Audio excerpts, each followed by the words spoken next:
گتسمنی کی کہانی ہم میں سے اکثر نے کئی بار سنی ہوگی، لیکن کیا ہو اگر اس جانی پہچانی کہانی کے الفاظ میں کچھ ایسے گہرے راز چھپے ہوں جو اکثر ترجمے کی نظر ہو جاتے ہیں۔ آج ہم انہی چھپے ہوئے معنوں سے پردہ اٹھانے کی کوشش کریں گے۔ یہ منظر تو سب کو یاد ہے نا؟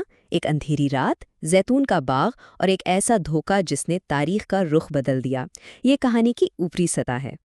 آج ہم اس سطح سے ذرا نیچے اتریں گے اور دیکھیں گے کہ کیسے چند یونانی الفاظ اس پوری کہانی کے معنی کو ایک نئی گہرائی بخشتے ہیں۔ چلیں اپنی بات کا آغاز یسوع کی دعا سے کرتے ہیں۔ یہاں جو زبان استعمال ہوئی ہے وہ صرف الفاظ نہیں بلکہ ایک پوری سوچ کی بنیاد ہے۔ یہاں ایک لفظ پر غور کریں، معمول، یعنی یہ کوئی ایک بار کا واقعہ نہیں تھا، یہ ایک عادت تھی، ایک پختہ روایت تھی۔ اچھا، تو پہلا لفظ ہے پروسیوخ ہے۔ ہم اس کا ترجمہ دعا کرتے ہیں، لیکن ابتدائی مسیحیوں کے لیے اس کا مطلب بہت گہرا تھا۔ یہ صرف خدا سے بات کرنا نہیں تھا، نہیں، بلکہ یہ ایک باقاعدہ جسمانی عمل تھا، ایک ایسی عادت جو ان کی کمیونٹی کی زندگی کا ایک اہم حصہ تھا۔ تو جب شروع کے مسیحیوں نے یہ پڑھا تو انہوں نے صرف ایک شخص کو دعا کرتے ہوئے نہیں دیکھا، نہیں، بلکہ انہوں نے اپنے رب کو بالکل وہی عمل کرتے دیکھا جو ان کی اپنی اجتماعی زندگی کا مرکز تھا۔ اس ایک لفظ نے ان کے اور یسوع کے درمیان تعلق کو اور مضبوط کر دیا۔ پھر یسوع نے اپنے شاگردوں سے 2 بار یہ بات کہی۔ یہ ایک اور اہم جملہ ہے، لیکن یہاں آزمائش کا جو لفظ استعمال ہوا ہے نا، وہ خاص اہمیت رکھتا ہے۔ یہ لفظ ہے پیرسموس۔ اس کا مطلب صرف گناہ کا لالچ نہیں ہے، بلکہ اس میں ایک کڑے امتحان یا ایک بڑی جانچ کا تصور بھی شامل ہے۔ اور یہیں پر ایک بہت گہرا تعلق سامنے آتا ہے۔ یہ بالکل وہی لفظ ہے جو خداوند کی دعا میں استعمال ہوتا ہے، وہ دعا جو اس وقت کے ماننے والے ہر روز پڑھتے تھے۔ اس لمحے وہ فوراً سمجھ گئے ہوں گے کہ ان کی روزانہ کی دعا دراصل اسی فیصلہ کن گھڑی کی تیاری تھی۔ اب اجتماعی دعا سے آگے بڑھ کر ہم یسوع کی ذاتی اندرونی جدوجہد کی طرف آتے ہیں۔ یہ دعا اس پوری کہانی کا دل ہے۔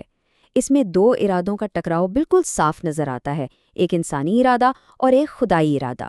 یہاں مرضی کے لیے یونانی لفظ تھیلما استعمال ہوا ہے۔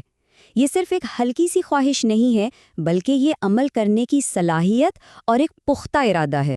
تو اصل نقطہ یہ ہے، اپنی تھیلیما یعنی اپنے ارادے کو خدا کے سپرد کر دینے کا یہ ایک عمل۔ یہ خیال بپتسمہ سے لے کر شہادت تک ابتدائی مسیحی روحانیت کی بالکل بنیاد بن گیا۔ یہ عدد اپنے آپ میں ایک پوری کہانی ہے۔ پوری اناجیل میں صرف اور صرف ایک بار، وہ بھی یہاں، یسوع کی تکلیف کو بیان کرنے کے لیے ایگونیا کا لفظ استعمال کیا گیا ہے۔ یہ لفظ دراصل ایک ایتھلیٹ کی اس شدید کشمکش کو بیان کرتا ہے جو وہ کسی بڑے مقابلے سے پہلے محسوس کرتا ہے۔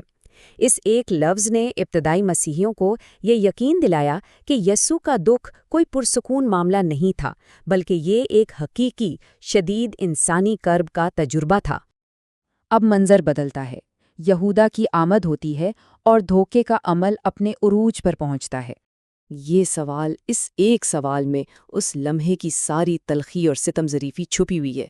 ایک بوسہ جو محبت اور احترام کی علامت ہوتا ہے، وہی دھوکے کا ہتھیار بن گیا۔ دیکھیں، فیلیما یعنی بوسہ اس ثقافت میں استاد اور شاگرد کے بیچ ایک عام محبت بھرا سلام سمجھا جاتا تھا۔ یہ قربت، وفاداری اور عزت کی نشانی تھی۔ اور یہی وجہ ہے کہ یہودا کا یہ عمل ابتدائی مسیحیوں کے لیے خاص طور پر دل دہلا دینے والا تھا۔